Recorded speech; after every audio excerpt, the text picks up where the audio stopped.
ಎಲ್ಲರಿಗೂ ನಮಸ್ಕಾರ. ಜಯಸ್ ಚಾನಲ್ಗೆ ಸ್ವಾಗತ. ಈ ದಿನ ನಾನು ನಿಮಗೆ ಕ್ಯಾರೆಟು ಬೀನ್ಸ್ ಹಾಕಿ ತರಕಾರಿ ಹುಳಿ ಮಾಡೋದನ್ನು ತೋರಿಸ್ತಾ ಇದ್ದೀನಿ, ಅಥವಾ ಸಾಂಬಾರು ಮಾಡೋದನ್ನು ತೋರಿಸ್ತಾ ಇದ್ದೀನಿ.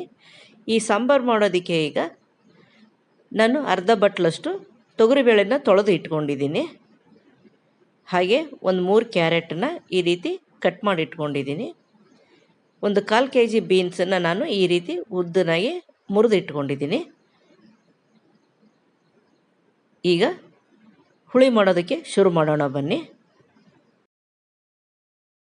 ಈಗ ಸಾಂಬಾರು ಮಾಡೋದಕ್ಕೆ ನಾನು ಒಲೆ ಮೇಲೆ ಒಂದು ಕುಕ್ಕರ್ ಇಟ್ಕೊಂಡಿದ್ದೀನಿ, ಒಲೆ ಕೂಡ ಹಚ್ಕೊಂಡಿದ್ದೀನಿ.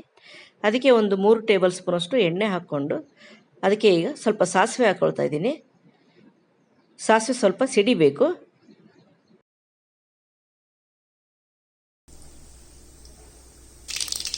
ನೋಡಿ, ಈಗ ಸಾಸಿವೆ ಸಿಡಿತಾ ಇದೆ. ಅದಕ್ಕೆ ಈಗ ಕರಿಬೇವು ಹಾಕ್ಕೊಳ್ತಾ ಇದ್ದೀನಿ. ಸ್ವಲ್ಪ 1 ಟೇಬಲ್ ಸ್ಪೂನಷ್ಟು ಜೀರಿಗೆ,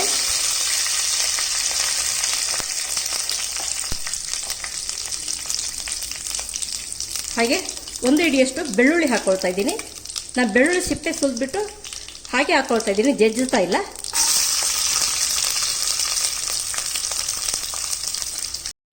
ಈಗ ಇದಕ್ಕೆ ನಾನು ಒಂದು 7 ರಿಂದ 8 ಹಸಿಮೆಣಸಿಕಾಯಿನ ಈ ರೀತಿ ಸೀಳು ಹಾಕ್ಕೊಳ್ತಾ ಇದ್ದೀನಿ. ಹಾಗೆ ಒಂದು ದೊಡ್ಡ ಈರುಳ್ಳಿನ ನಾನು ಈ ರೀತಿ ದಪ್ಪದಾಗ ಕಟ್ ಮಾಡಿ ಹಾಕ್ಕೊಳ್ತಾ ಇದ್ದೀನಿ. ನಂತರ ಇದನ್ನು ಸ್ವಲ್ಪ ಬೆರೆಸ್ಕೊಂಡ್ಬಿಟ್ಟು ನಾವು ಚೆನ್ನಾಗಿ ಕೈ ಆಡಿಸ್ಕೋಬೇಕು. 1 ನಿಮಿಷ ಇದನ್ನು ಎಣ್ಣೆನಲ್ಲೇ ಬಾಡಿಸ್ಕೋಬೇಕು. ನಂತರ ಇದಕ್ಕೆ ನಾನು ಕಟ್ ಮಾಡಿ ಇಟ್ಕೊಂಡಿರೋಂಥ ತರಕಾರಿ ಹಾಕ್ಕೊಳ್ತಾ ಇದ್ದೀನಿ. ಇದನ್ನು ಕೂಡ ಎಣ್ಣೆನಲ್ಲಿ ನಾವು ಚೆನ್ನಾಗಿ ಬಾಡಿಸಿ ಮಾಡಿದರೆ ಟೇಸ್ಟು ತುಂಬ ಚೆನ್ನಾಗಿರುತ್ತೆ. ತರಕಾರಿ 1 ನಿಮಿಷ ಎಣ್ಣೆನಲ್ಲಿ ಬಾಡಿಸ್ಕೋಬೇಕು.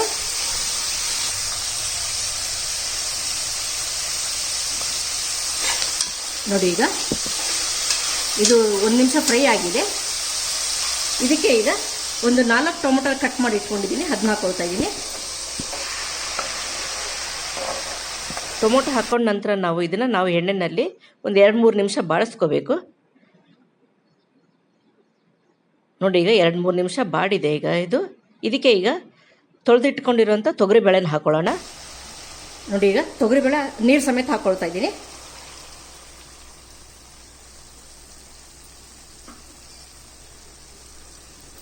ಇದಕ್ಕೆ ನಾವು ಸ್ವಲ್ಪ ನೀರು ಹಾಕೋಬೇಕು. ಅದು ತರಕಾರಿ ಬೇಳೆ ಮುಳುಗೋಷ್ಟು ನೀರು ಹಾಕೋಬೇಕು ನಾವು. ಇನ್ನೊಂದು ಅರ್ಧ ಬಟ್ಲಷ್ಟು ಹಾಕೊಳ್ಳೋಣ. ನೋಡಿ, ಇನ್ನೊಂದು ಅರ್ಧ ಬಟ್ಲಷ್ಟು ನಾನು ನೀರು ಹಾಕ್ಕೊಳ್ತಾ ಇದ್ದೀನಿ. ಇದಕ್ಕೆ ಈಗ ಒಂದು ಅರ್ಧ ಟೀ ಸ್ಪೂನಷ್ಟು ಅರಿಶಿನ ಪುಡಿ ಹಾಕ್ತಾ ಇದ್ದೀನಿ. ಹಾಗೆ ಒಂದು 2 ಟೀ ಸ್ಪೂನಷ್ಟು ಸಾಂಬಾರು ಪೌಡ್ರ್ ಹಾಕ್ತಾ ಇದ್ದೀನಿ. ಇದು ಖಾರದ ಪುಡಿ ಇಲ್ಲದೆ ಇರೋಂಥ ಸಾಂಬಾರು ಪೌಡ್ರು. ನೀವು ಹಸಿಮೆಣ್ಸಿಕಾಯಿ ಬೇಡ ಅನ್ನೋರು ಈ ಸಮಯದಲ್ಲಿ ಅಚ್ಚ ಖಾರದ ಪುಡಿನ ಸೇರಿಸ್ಕೋಬೋದು ಜೊತೆಗೆ. ಈಗ ಕುಕ್ಕರ್ ಮುಚ್ಚಿಬಿಟ್ಟು ಒಂದು 4 ವಿಸಿಲು ನಾವು ಕೂಗಿಸ್ಕೋಬೇಕು.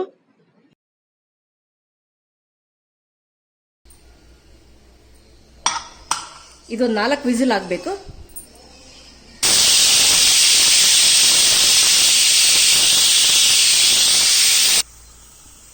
ನೋಡಿ, ಈಗ ಕುಕ್ಕರ್ 4 ಕೂಗಿದೆ. ಗ್ಯಾಸ್ ಆಫ್ ಮಾಡಿಬಿಟ್ಟು ನಾವು ಇದನ್ನ ತಣ್ಣಗಾಕ್ಬಿಡೋಣ.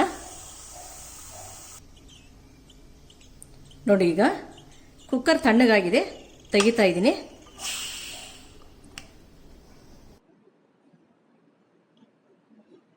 ನೋಡಿ, ಈಗ ಎಷ್ಟು ಚೆನ್ನಾಗಿ ತರಕಾರಿ ಎಲ್ಲ ಬೆಂದಿದೆ, ಬೇಳೆ ಕೂಡ ಎಷ್ಟು ಚೆನ್ನಾಗಿ ಬೆಂದಿದೆ.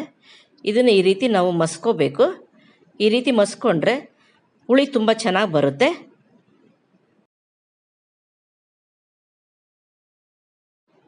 ಈಗ ಒಲೆ ಹಚ್ಕೊಂಡ್ಬಿಟ್ಟು ನಾನು ಇದಕ್ಕೆ ಈಗ ರುಚಿಗೆ ತಕ್ಕಷ್ಟು ಉಪ್ಪು ಹಾಕ್ಕೊಳ್ತಾ ಇದ್ದೀನಿ. 1.5 ಟೀ ಸ್ಪೂನಷ್ಟು ಉಪ್ಪು ಹಾಕ್ಕೊಂಡಿದ್ದೀನಿ.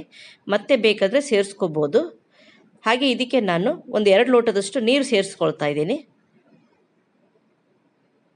ನೋಡಿ, ನೀರು ಹಾಕ್ಕೊಂಡ್ಬಿಟ್ಟು ನಾನು ಈಗ ಕುದಿಲಿಕ್ಕೆ ಬಿಡ್ತಾ ಇದ್ದೀನಿ. ಇದು ಚೆನ್ನಾಗಿ ಕುದಿಬೇಕು. ಕುದ್ದ ನಂತರ ನಾವು ಹುಣಸೆ ಹುಳಿ ಬೆಲ್ಲನ ಸೇರಿಸ್ಕೋಬೇಕು.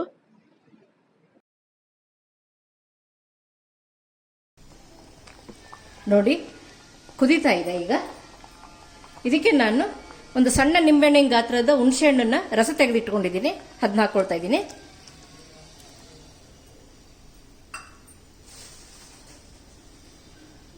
ಹಾಗೆ ಬೆಲ್ಲ ಹಾಕ್ಕೊಳ್ತಾ ಇದ್ದೀನಿ. ನೀವು ನೋಡಿಕೊಂಡು ನಿಮ್ಮ ಇಷ್ಟ ಬಂದಷ್ಟು ಹಾಕೋಬಹುದು. ನಾನು ಇಷ್ಟು ಹಾಕೊಳ್ತಾ ಇದ್ದೀನಿ, ಅಂದ್ರೆ 1 ಟೇಬಲ್ ಸ್ಪೂನ್ ಅಷ್ಟು ಹಾಕೊಳ್ತಾ ಇದ್ದೀನಿ. ಈಗ ಇನ್ನೊಂದು ಸ್ವಲ್ಪ ಕುದಿಬೇಕು ಇದು. ಈಗ ಅಚ್ಕಾರ ಪುಡಿ ಹಾಕಂಗಿಲ್ಲ, ನೀವು ಬೇಕಿದ್ರೆ ಹಸಿಮೆಣಸಿಕಾಯಿ ಬೇಡ ಅನ್ನೋರು ಅಚ್ಕಾರ ಪುಡಿ ಕೂಡ ಹಾಕೋಬಹುದು. ನಾನು ಹಸಿಮೆಣಸಿಕಾಯಿ ಹಾಕೊಂಡಿರೋದ್ರಿಂದ ಅಚ್ಕಾರ ಪುಡಿ ಹಾಕೊಳ್ತಾ ಇಲ್ಲ.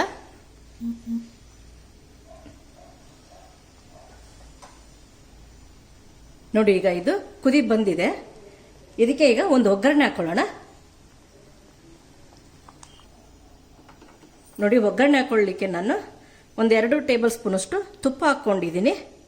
ನೀವು ತುಪ್ಪ ಬೇಡ ಅನ್ನೋರು ಎಣ್ಣೆ ಕೂಡ ಹಾಕೋಬಹುದು. ನೋಡಿ ಈಗ ತುಪ್ಪ ಬಿಸಿಯಾಗಿದೆ.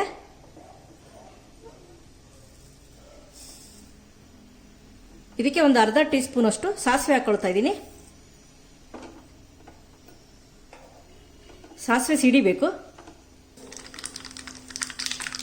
ನೋಡಿ ಸಾಸಿವೆ ಸಿಡಿತಾ ಇದೆ.